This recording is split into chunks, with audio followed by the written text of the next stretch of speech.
భద్రాచలం వద్ద గోదావరి వరద తగ్గుముఖం పట్టింది. దీంతో రెండో ప్రమాద హెచ్చరికను అధికారులు ఎత్తివేశారు. ప్రస్తుతం గోదావరిలో 47.40 అడుగుల వద్ద నీటి మట్టం కొనసాగుతోంది. ఛత్తీస్గఢ్లో వర్షాలు తగ్గడం, తాలిపేరు ప్రాజెక్టు నుండి 16,38,000 క్యూసెక్కుల వరద గోదావరికి చేరుతోంది. మరోవైపు ఎగువ ప్రాంతం కాళేశ్వరం, లక్ష్మీ బ్యారేజ్, మేడిగడ్డ నుంచి గోదావరికి వరద చేరుతోంది.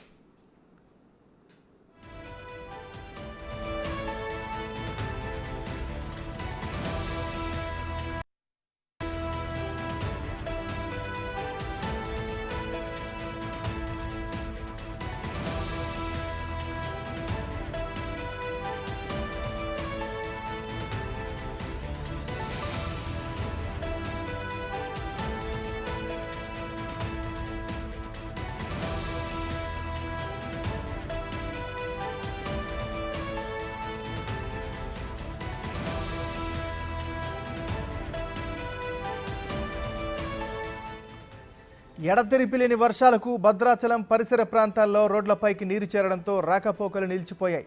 ముంపు వాసులను సురక్షిత ప్రాంతాలకు తరలించారు. ప్రస్తుతం గోదావరి శాంతించినా ఇంకా ముప్పు నుంచి పూర్తిగా బయట పడలేదని అధికారులు చెబుతున్నారు. వర్షాకాలం పూర్తయ్యే వరకు పరివాహక ప్రజలు అప్రమత్తంగా ఉండాలని హెచ్చరిస్తున్నారు. మరో 2 రోజుల పాటు వర్షాలు కురిసే అవకాశం ఉందని వాతావరణ శాఖ హెచ్చరికల నేపథ్యంలో జిల్లాల్లో అప్రమత్తంగా ఉండాలని కలెక్టర్లను సిఎస్ శాంతికుమార్ ఆదేశించారు.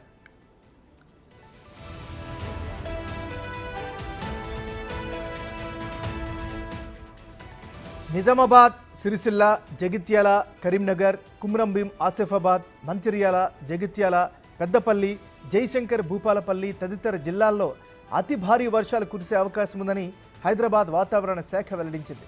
ఈ జిల్లాలకు ఆరెంజ్ అలర్ట్ జారీ చేసింది. మరికొన్ని జిల్లాలకు ఎల్లో అలర్ట్ జారీ చేశారు. ప్రస్తుతం గోదావరిలో వరద తగ్గడంతో ప్రమాద హెచ్చరికను ఉపసంహరించారు.